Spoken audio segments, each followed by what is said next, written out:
welcome back to the greatest podcast and show on the face of the earth. We are back again. It's 2:10 in the afternoon. We are at the LeVar Walker Daily Show podcast, brought to us by me, LeVar Walker. And listen, before we get started with this thing, get those tickets, man. I'm going to be at the New York City Winery. If you're watching me on Instagram right now, if you just comment New York, I will DM you immediately.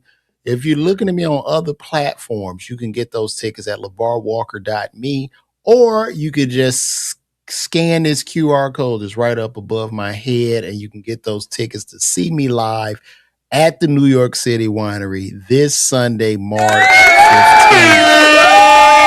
Shout out to everybody in the chat. I hope everybody is blessed and feeling good this morning. Who we got in the chat? What's going on?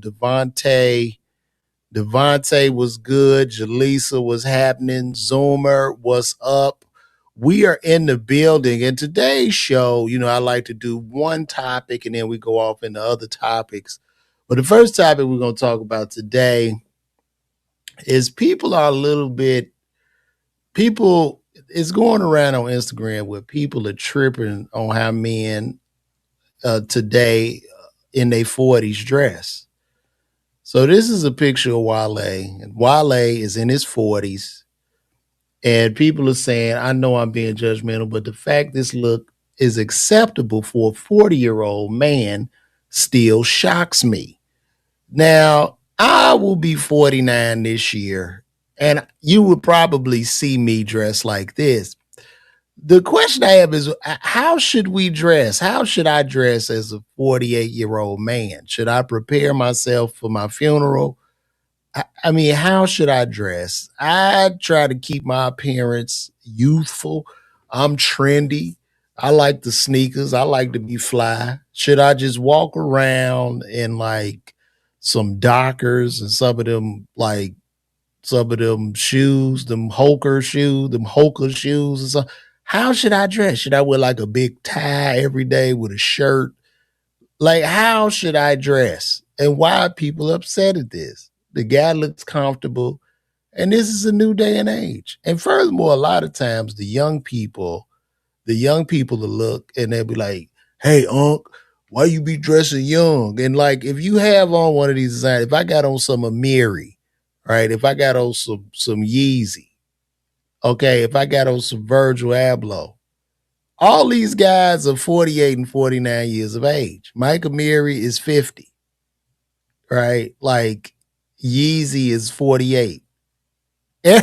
All the designers of this stuff we're wearing are guys our age. So I don't think we are necessarily dressing young. I think the young people might be dressing old, because where are their designers at? I mean, I know Casanat is trying to come out with his own clothing line, Vive or something, but what are we talking about? And I think people should dress how they want to dress.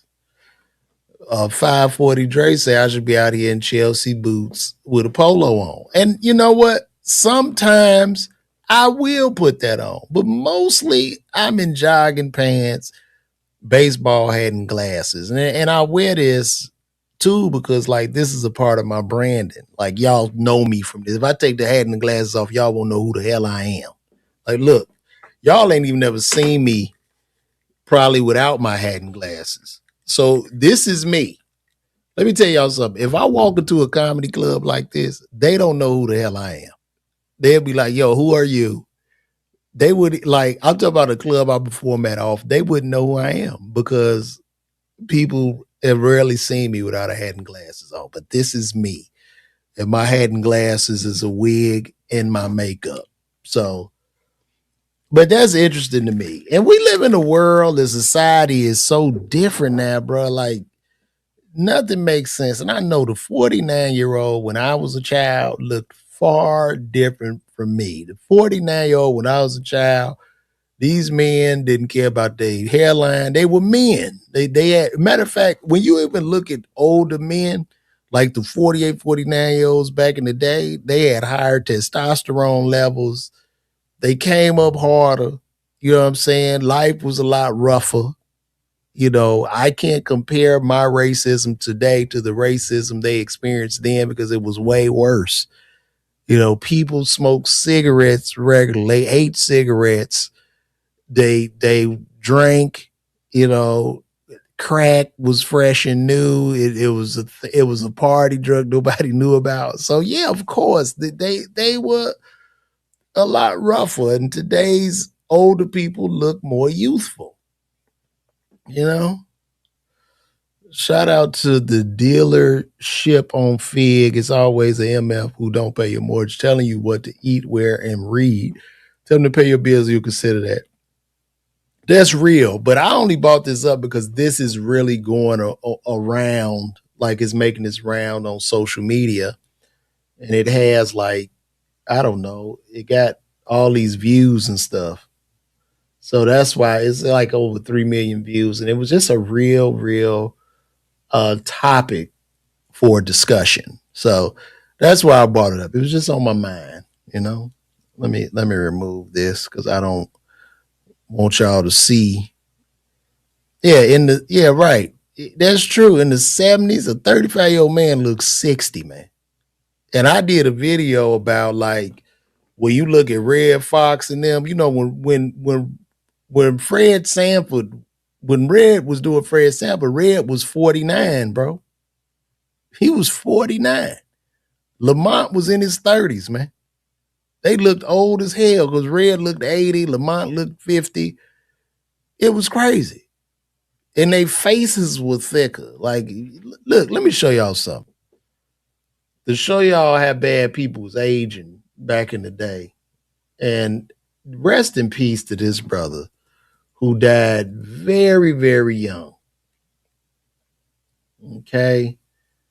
Otis Redding died at like,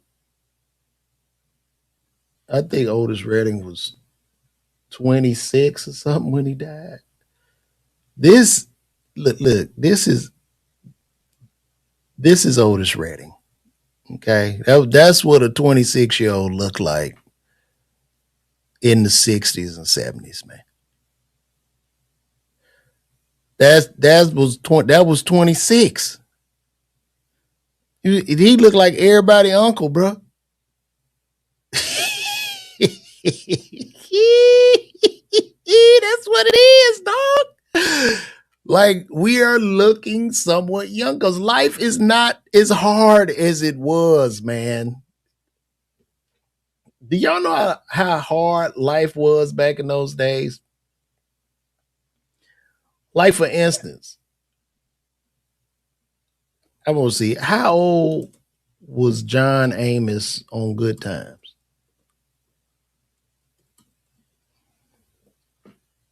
John Amos on Good Times. He was 34 years old, bro. 34.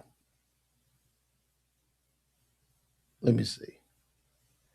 I got to find the picture. John Amos was 34 on Good Times. Oh.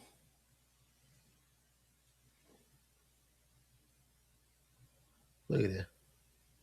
Look at that. I'm going to show y'all something. Look at John Amos. John Amos was 34 right there holding Florida. 34. And these was men's men. But life was a lot harder, man. And then back then, I give it to the brothers. These men were very secure men. Because when I tell you in the 70s, 60s, 70s, no black man cared about his hairline. When did hairlines become a thing? Everybody was rocking a natural hairline. Like your grandmama looked at a man's hairline like that and was like, oh, that's a handsome man. And these people stayed together a lot longer than we stand together now with, these full hairlines and we going to Turkey. Wasn't no man in the 60s and 70s thinking about flying to no damn Turkey to get a full head of hair. Come on, man. Or Earth, Wind, and Fire, they definitely didn't care about no hairline, Jack.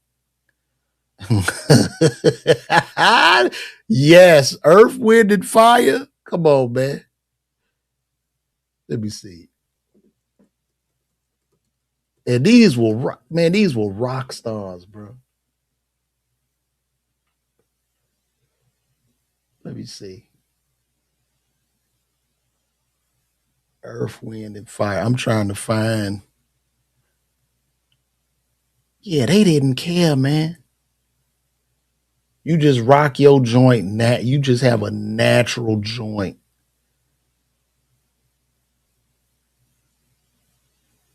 Yeah, this is the founder. Look at that. Shout out to this brother. That was the founder of Earth, Wind, and Fire. He 22 right there, man. He like 22, 23. Didn't give a damn about no hairline. This is back when men were men. I don't know what has happened to us, but this was men were men.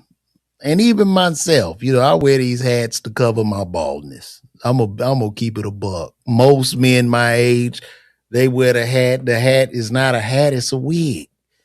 But you see, these brothers didn't care. They rocked that natural hairline. And speaking of hairlines, I need y'all to get these tickets to the New York City winery, March 15th, where I will be. And you can come out and you watch me tell jokes. Just go buy the tickets now. Okay, guys? Hopefully more tickets will sell and I won't have to go back and be a pharmacist because that is definitely on the table right now. Shit is really moving slow for me, guys. I have to keep it a bean. We gonna have to go back in that pharmacy and repivot. So shout out to everybody on YouTube, Twitter, Facebook finally is showing my lives. Thank you, Facebook. But everybody on Facebook, especially New York, New York City is my number one market across these platforms. And I don't understand why it's slow at converting people to buying the ticket. And I see people complaining, like, I just saw some videos of some people complaining about some big show they went to. And, my thing is this, I'm not about to sit here and down any other comics or anything like that on the stature and nature of this show. But listen, if you pay $200-$300 to go to the show, that's when you lost. Like you can't, because once the ticket is bought, that's it. Like it ain't no sense you complaining about it. And then a lot of y'all go to the same show over and over, and you get mad because you hear the same stuff. Like, come on, guys, let's wake up here. But enough of that. We got more to talk about. This whole Iran thing is really mind blowing. This might get a little dark, but I think we need to pull out of that situation. I don't know where it goes. It doesn't seem to be like a real off ramp. And like right now, it's Monday today. I'm not sure how well our stock market is doing. But if these oil prices continue to ramp up and we get to about $150 a barrel, we're in trouble. You're going to see mass contraction in our stock market. You're going to see gas prices go through the roof. And I mean, we're in trouble. I really don't know, like, where we going because this is ugly, guys. It's ugly. We need to pull out. We definitely need to pull out. I'm gonna vibe with y'all. We're gonna go through several different topics. This was something else I saw that was interesting. I want to show y'all this. This is, you know, let me see. Hold up.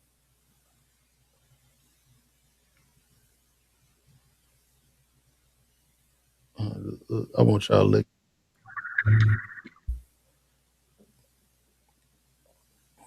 Now, have y'all been to Disney World? Shout out to everybody been to Disney World.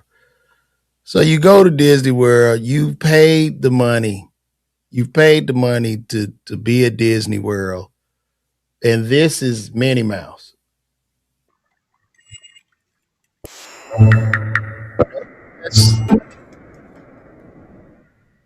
That's, That's Minnie Mouse. That's what's under the costume of Minnie Mouse. A middle-aged man taking a cigarette break at a job he clearly hates. But my hats go off to this man because he's doing what he has to do for his family. And that's a rough gig. You got to put that hot ass suit on and walk around in 100-degree heat. Okay. And this is who the kids are hugging and running up to it, taking pictures. And trust me, he hates those children under there, but he has to keep, hey, boys and girls, and you got to come out. And it's just, that's a terrible life. And like whatever job you got, just know it could always be worse because you could possibly be as a grown ass man. And I'm sure this man has children. I'm sure this guy has children and everything. And he even flipped the bird because Disney World, I went to Disney World, man. I took my family. I'm going to be honest. Disney World was the worst, man. It's overpriced. It's hot as hell. It's it's the worst, man. We were out there in the heat. It's just people everywhere. And then in Florida, I think they give like Florida residents, like the Florida residents that might, be in programs like Section 8 or welfare, whatever, they get vouchers to come to the park. And I know this because I know what I was seeing. But it's a horrible place. The staff, the people at Disney World, they are just exhausted. They don't want to be there. Now, D. Smith, you say they pay the mascots over 100,000 a year. Let's see. Let's see if he's telling the truth. That's great. You say they pay the mascots 100K a year. We're gonna pull that up right now. We're gonna ask Gemini.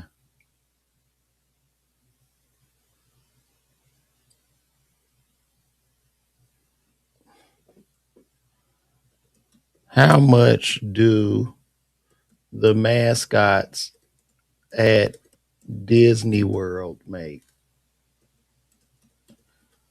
I think you lying, Smith.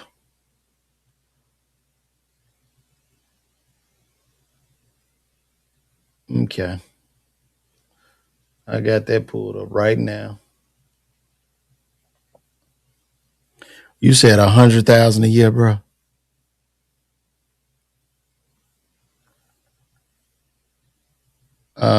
No. No, no, no. As of early 2026, characters perform at Walt Disney World typically earn between $20 and $23 an hour. Okay. I don't know where you got that math from, but we're talking an 8 hour day at 20, that's $160 for the day to walk around in that hot ass suit. And he got to be Minnie Mouse, man.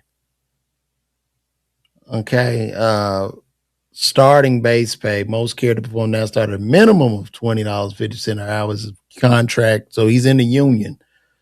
Average annual salary in the Atlanta area, this averages out to approximately $42,600 for full-time roles. Performance premiums. Performers can earn an additional $3.25 to $4.75 per hour on top of their base pay if they are equity performers.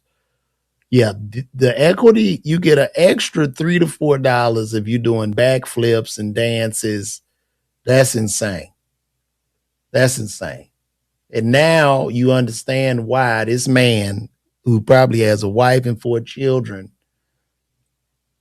is out there like literally taking a cigarette break uh, because he's exhausted.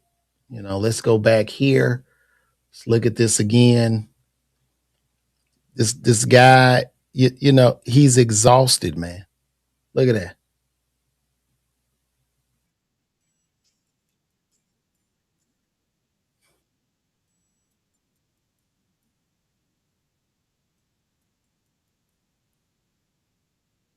And look, he don't care. He shot them the bird because he know nobody else wants that job. They can't find another guy to walk around that hot ass park as Minnie Mouse. So he shot them the bird, rightfully so. This is where we at. And then pretty soon they're gonna replace him with a robot. That's another thing too. Now the mascots pretty soon will just be all robots. I'm sure that's coming. So we are cooked, man. We are really cooked. And speaking of cook, get those tickets to see me live at the New York City Winery. We're gonna have a great, great time.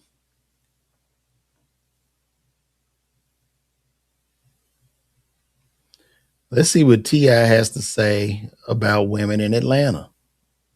Matter of fact, I don't want to pull it up because I don't want to get copywritten. But let's listen to this. Ti says women in Atlanta aren't as progressive as they used to be and are very difficult to deal with. Girls in Atlanta are very difficult to deal with.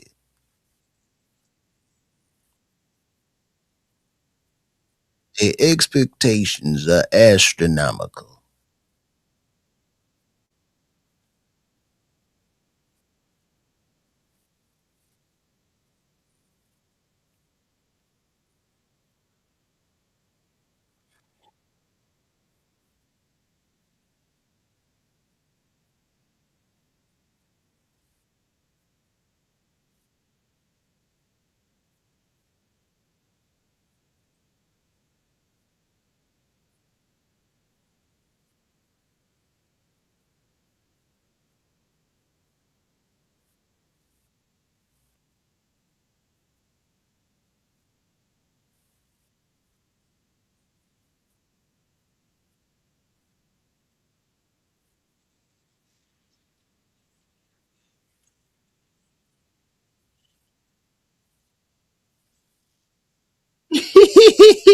Until they meet something that can subsidize, you know what I mean? So yeah, Atlanta has always been known to be Trick City. There was a lot of money in the early 2000s from BMF. Like, when BMF, when I moved here in 2002, fresh out of pharmacy school, I used to go down to Justin's. That was the restaurant that Diddy owned right by the comedy club.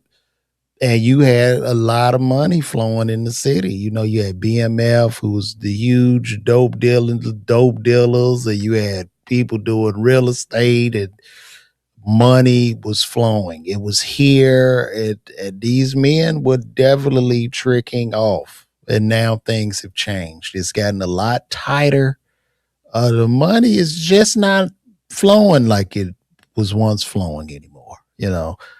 The early 2000s were great. And then I think '07, then, pandemic, but now things are a little bit tight. So I could see that. I could see women probably being a little bit less progressive. And then there's like a huge man shortage here. Women can't find a man. It's just rough. It's a lot in that.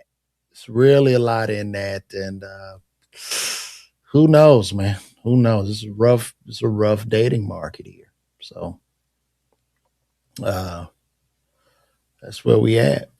And even these women, the women are mad. This is what happens. Let me show y'all this. You see these women, they mad because men won't even talk to them in the club. Look at this.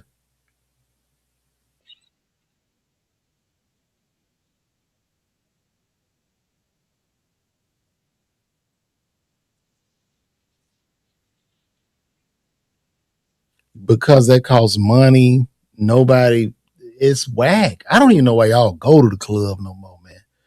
The clubs are done. That old the club life is cooked, man. I don't even get it. And I know I'm old. I don't belong my old ass in no club, but I never liked the club, to be honest.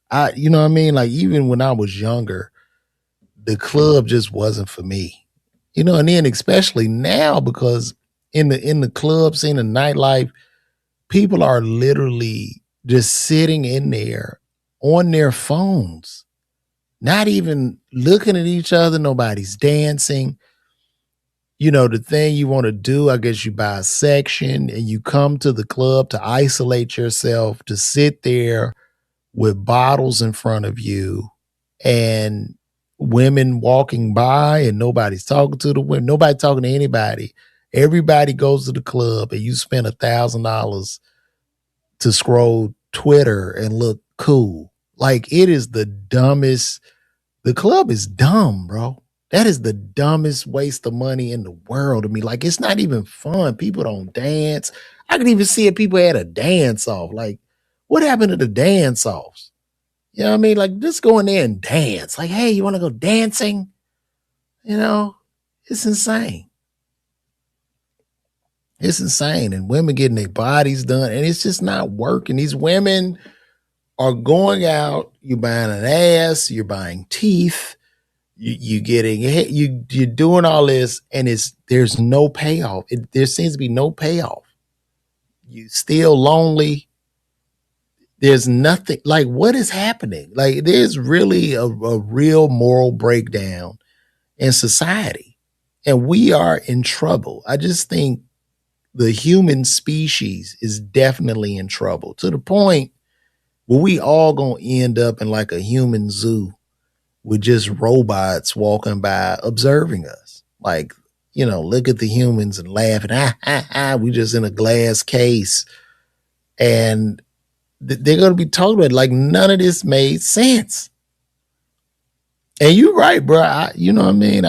I get it. Gas is too high. Gas is hovering $7, $8 in some places. It's insane. It's insane. It's a look at me culture that has been fostered over time, and we're seeing the fruit. Yeah, it's terrible. Shout out to Smithy. I was in my 21 clubs with Papa. That was 21 years ago, and I got to agree with you, LeBar. I appreciate that. Local Luna, yeah, Local Luna was popping. Okay, you were in Atlanta. You from Atlanta? Shout out to Johnny Jackson. Yeah, people just complain about how boring it is, man. And these women are going out of their way, literally to get a man. You know, when you go into these BBL clinics and you see this, you know, this is the BBL clinic. This is where everybody got their butt done. They can't even sit down. See that? And they doing this in the hopes of finding a man or a caretaker or somehow to get some money, and it's just not working.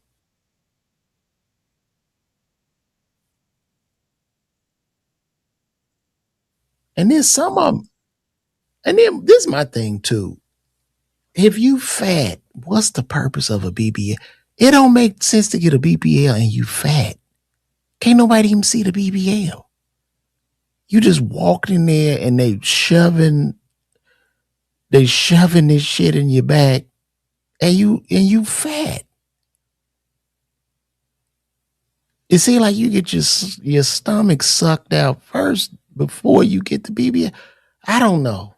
I don't know, but we just all we in trouble. We are all in trouble, guys.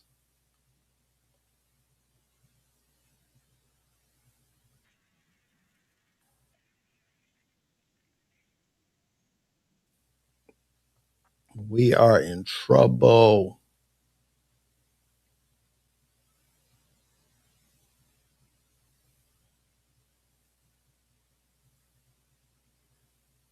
And then you go to the club, nobody want to buy drinks. The liquor industry is failing, and now they sneaking bottles in the club. Look at it. Look how they sneak it in there.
And and then it not just bottles, but you could put dope in your hair. You could put everything, a pistol.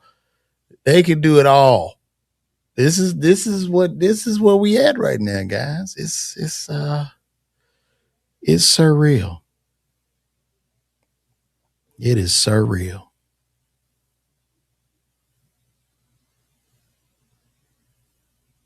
And what if she fall down with all that in her head? That'd be sad, right? That would be sad.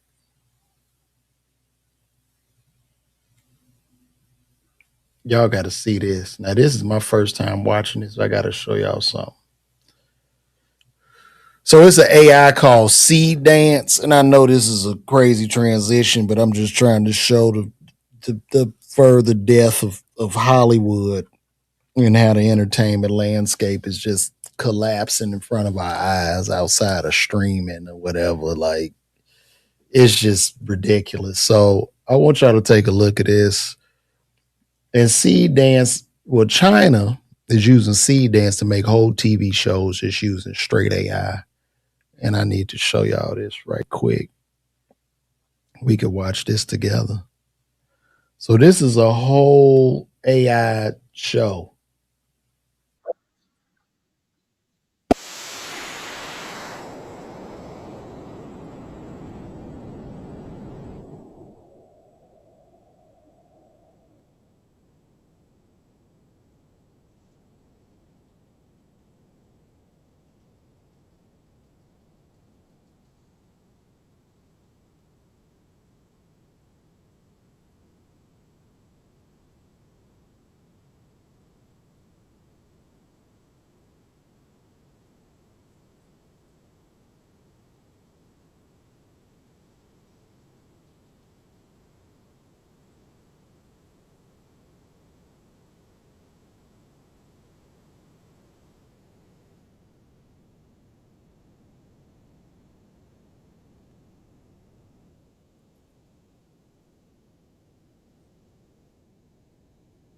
Do not tell me that I could tell it's AI. Listen, bruh, this is so over.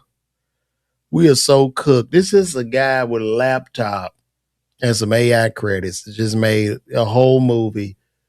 This would cost upwards of 10, 15 million.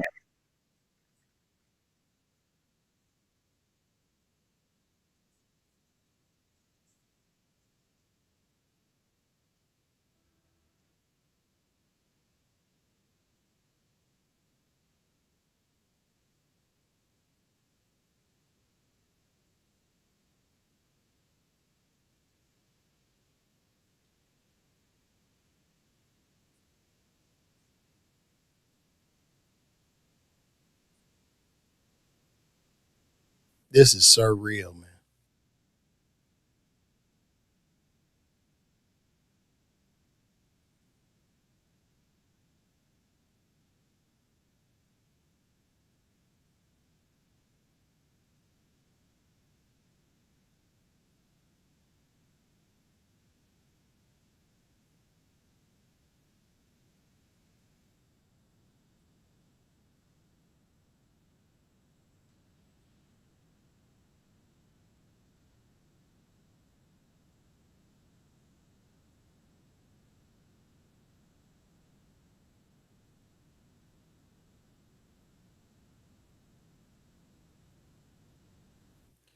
Do y'all see this?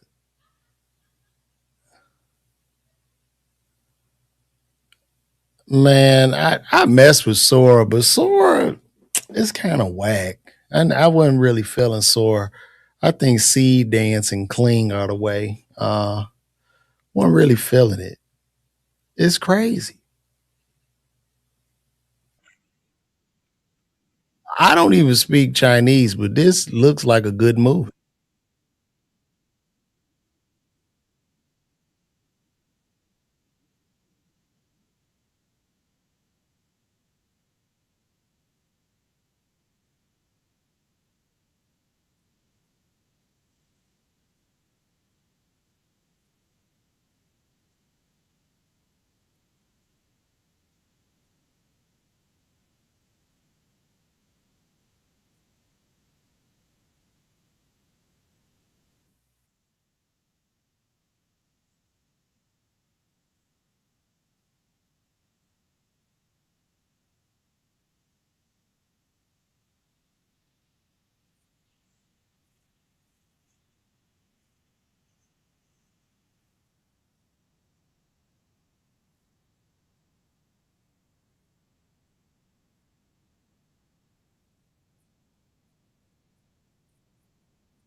Yeah, that's crazy. I see you just tapping in, Michael the Prince. This is just a whole movie done using straight AI. In China, they're doing whole shows where they don't use any actors, any studios. They use 100% AI now. And if Hollywood does not adapt, they just won't be able to, they're not going to be able to compete either way because these movies are going to start coming out and platforms will be built just for AI shows, AI movies. So, oh boy, we really in a pickle here, guys. It's really, we are really in pickle. Oh, oh boy.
You know, Terrence Howard says something very, very interesting.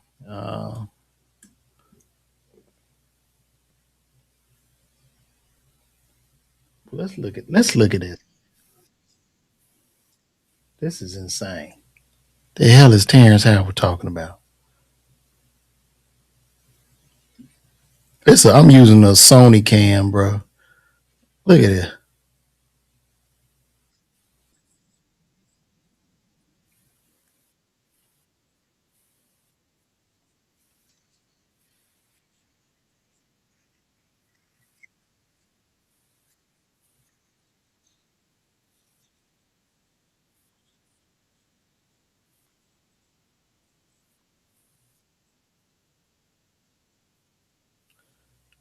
Oh god, oh my bad, y'all.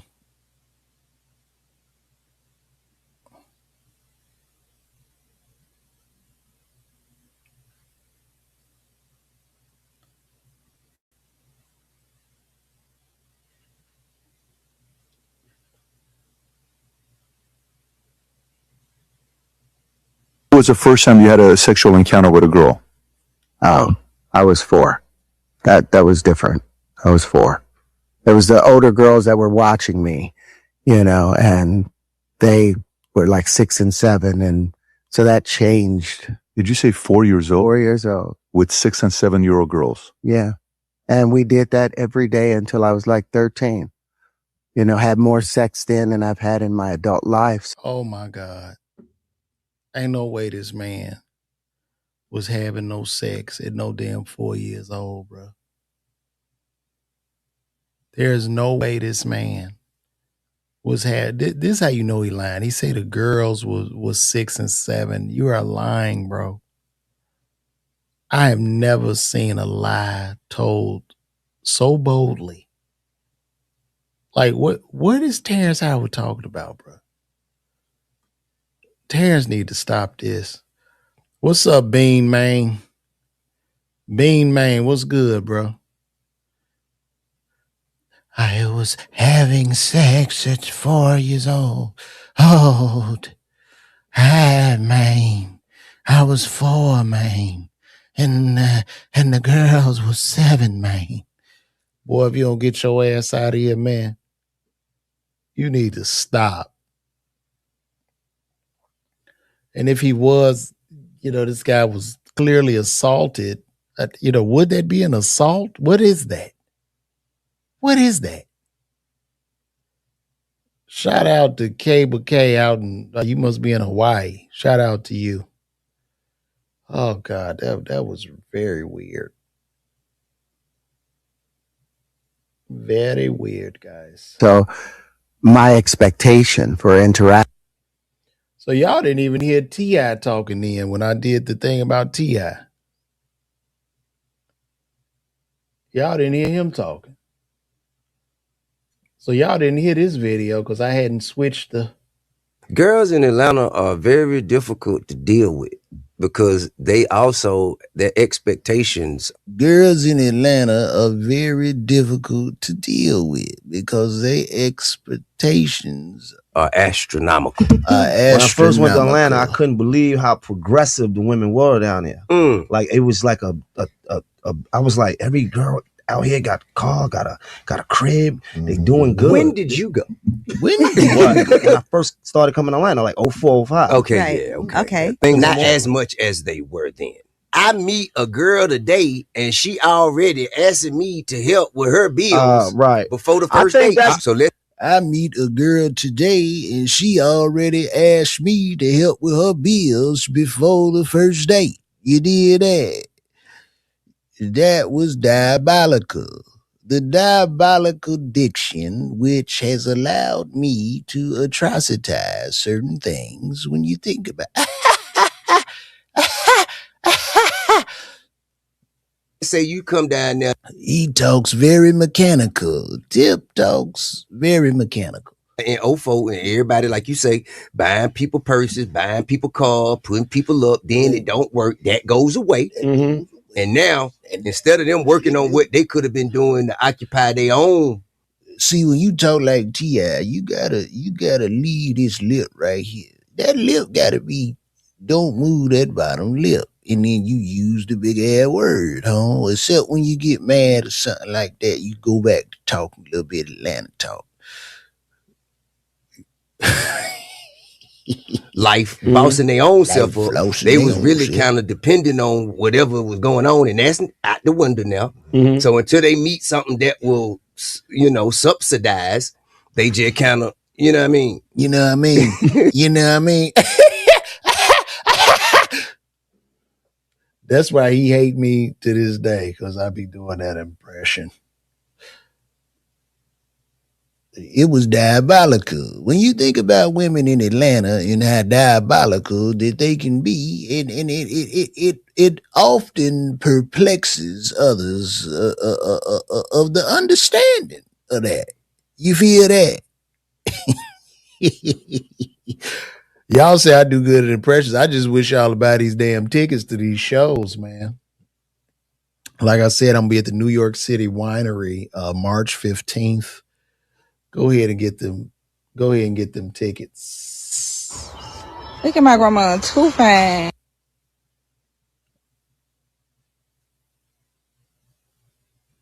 Oh dang, grandma's 60. Damn. Hey, what up, Saint Marquise? What's happening? You got your VIP. You got 3 of them Jones. Shout out Johnny Jackson.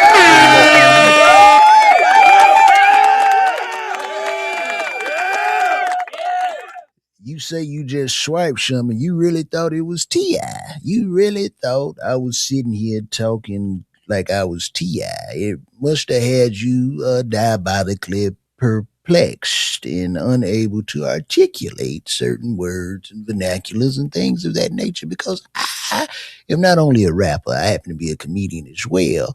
And you need to pull up to the show because I'm going to be live at the New York City Winery March 15th. You dig that?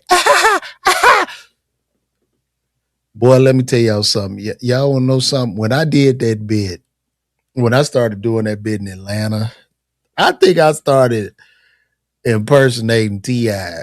maybe 04, 05 or something like that. And let me tell y'all something. I couldn't do the voice, but we have, similar bone structure. Like I was a lot slimmer and we got them narrow faces. So I would just turn around and look like him.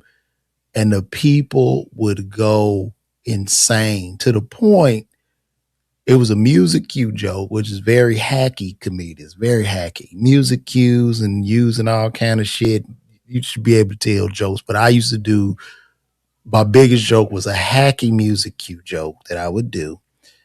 And I'm going to tell y'all something. I couldn't follow that joke. It hit so hard.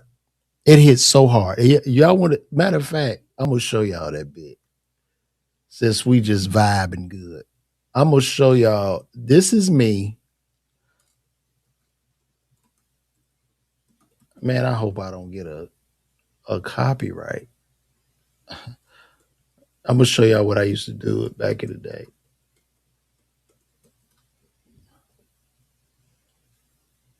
This was the biggest joke, bro. Like,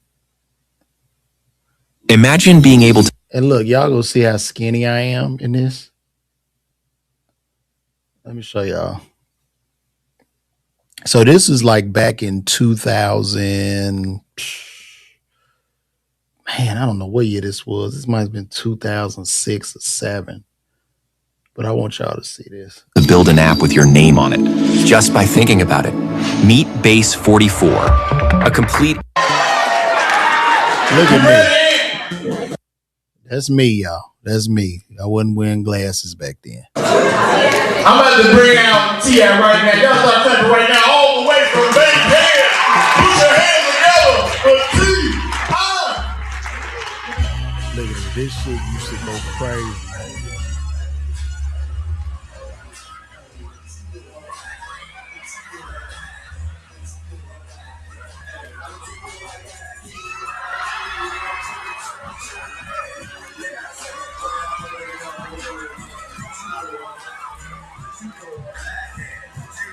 Yo, let me tell y'all something.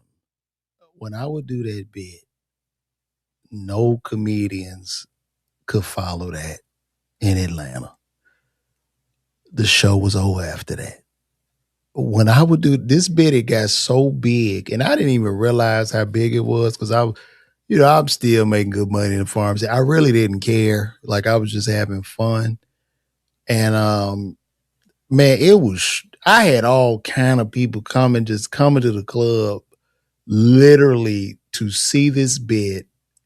Comedians knew when I did this bit. And then there was a lot of hatred about doing this bit because they would be like, bruh, that's all he got, that T.I. joke. That they say, all he got that damn T.I. But if you look at these people. Turn that shit off. Look at this. This is a damn shame. I gotta turn it to another thing.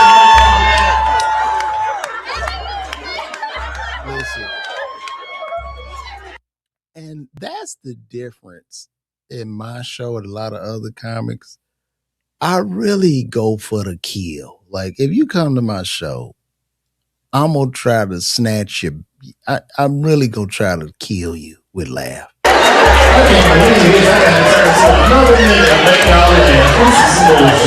Matter of fact, every time I would walk into the club, that hat and some glasses would be, man, you got to do the joke, man. We got to do that, man. It was legendary. And when I talk to Tip, he swear that I owe him my career. You owe me your career. You did me for so long, and you owe me and never gave me no money. You never gave me a dime. Like, this was the big bit. I'm gonna tell y'all something. I did that shit. I was backhead. This nigga almost killed my ass. I swear to God, I almost got killed doing that shit. He saw me. Look how skinny I was. And shit, he walked up scratching his chest. I don't know what that shit. He like, shit, son. What do you do that goddamn T.I. folk? I don't do that shit again, my nigga. I'm like, look, nigga, I ain't no impersonator. I'm not about to do no fucking T.I., okay? Shit, shorty. Do that shit again. I'm like, It was so, oh God. And boy, they used to be hating on that. Oh, they really hated this shit.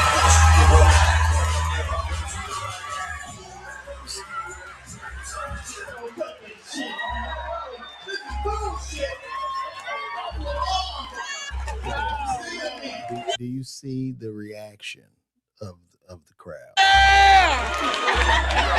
Right here in this club, and this girl saw me do it, and she was like, "Oh, my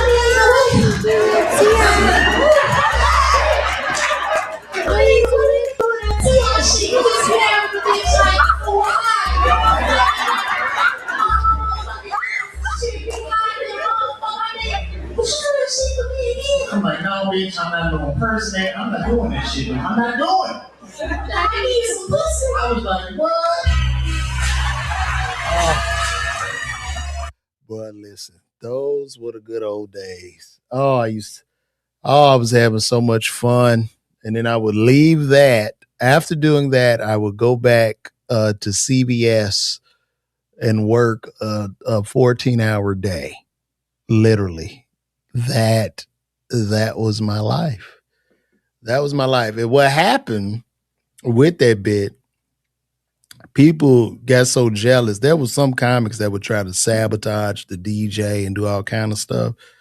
And so I just learned how to talk like him. So now I can just turn into him and do his voice pretty much verbatim. So yeah, those were different times, guys. Those were different times. So yeah, a little bit about me. A little bit about me. Mm-hmm. What year was that? What year? This was on YouTube. Oh, guess what, y'all? This video is 19 years old. Wow. 19 years ago. Oh my goodness. What is that? 2006, I guess? That's crazy. That is so crazy. And now I've had to pivot in my career like several times. So when I look at that video, I was doing my thing. I'm pretty funny in the comedy clubs or whatever. But then I was still working or whatever, having some success. But now it's a different level because, I'm full time with it. And success is come, like from social media. It's come from shows. It's come from some touring. But now it's a little tight right now because I'm building my own table. And to go out there and really be on your own and sell hard tickets, it's one of the most humbling journeys that I've ever experienced in my life.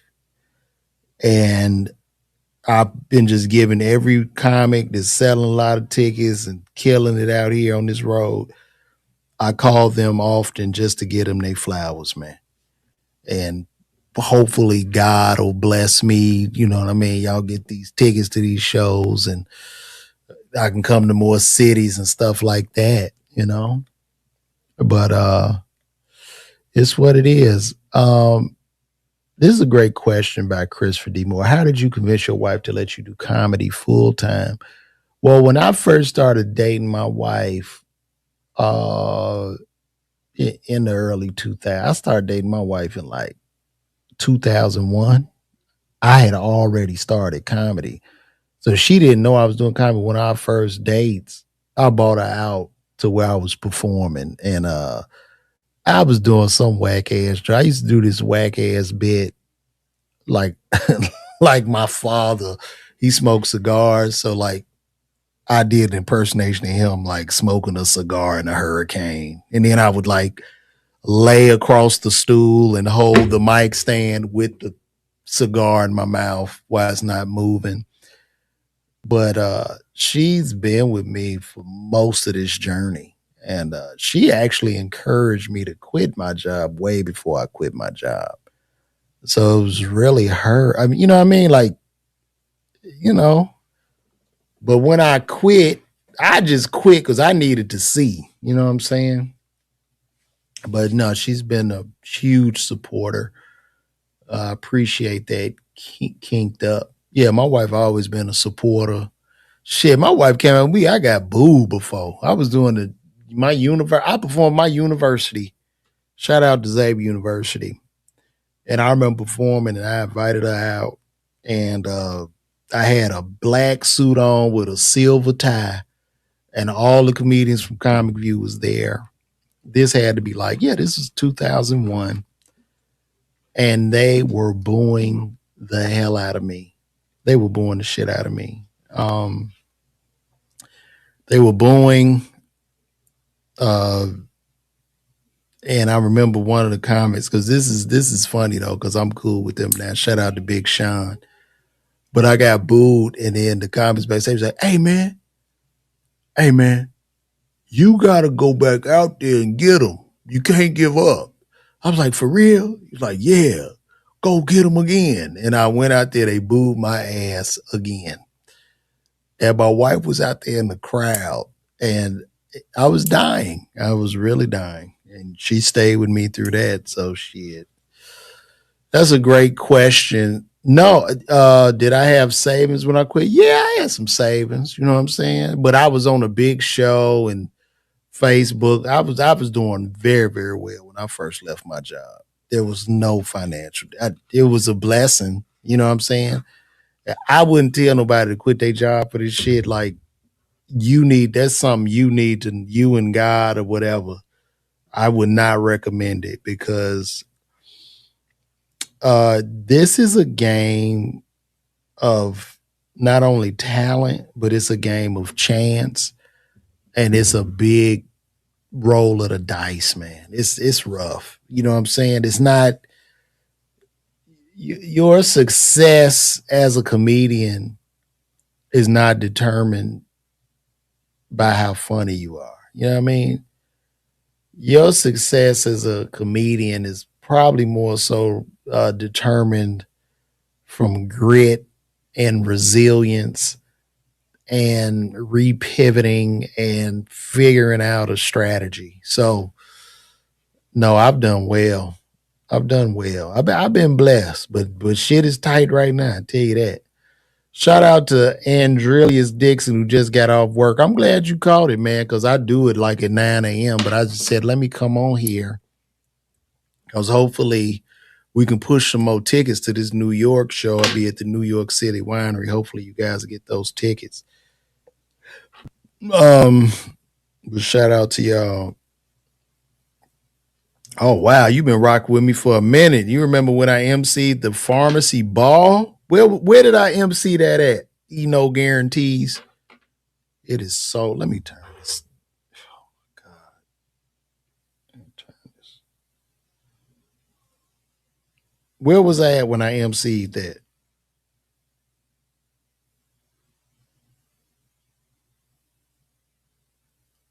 You remember that?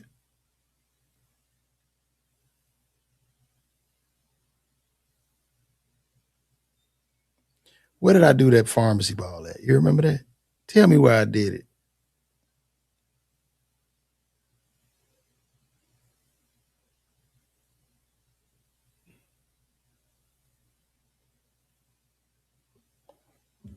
Oh, wow. I did it in the pharmacy. That's crazy, bro.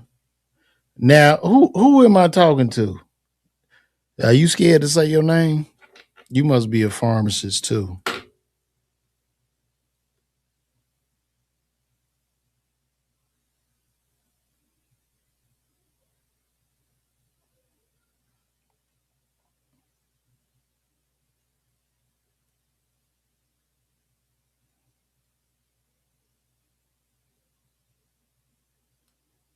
You a pharmacist?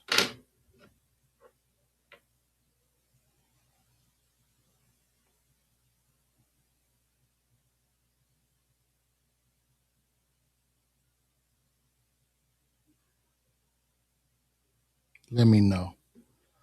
You ain't even saying nothing back. Oh, he don't want to say nothing. I understand, bro.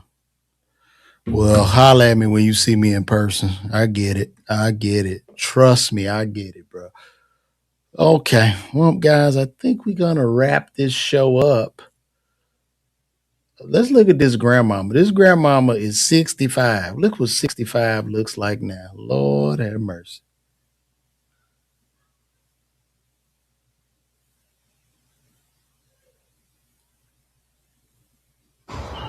Look at my grandma, too fine.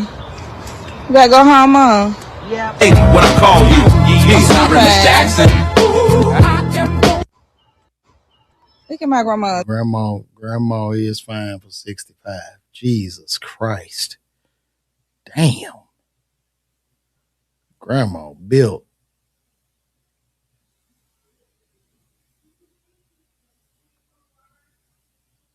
Too fine. You gotta go home.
Well, guys, I'm getting out of here.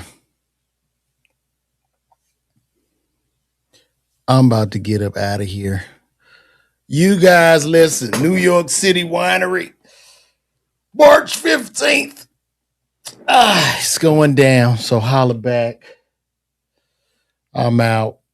Be blessed.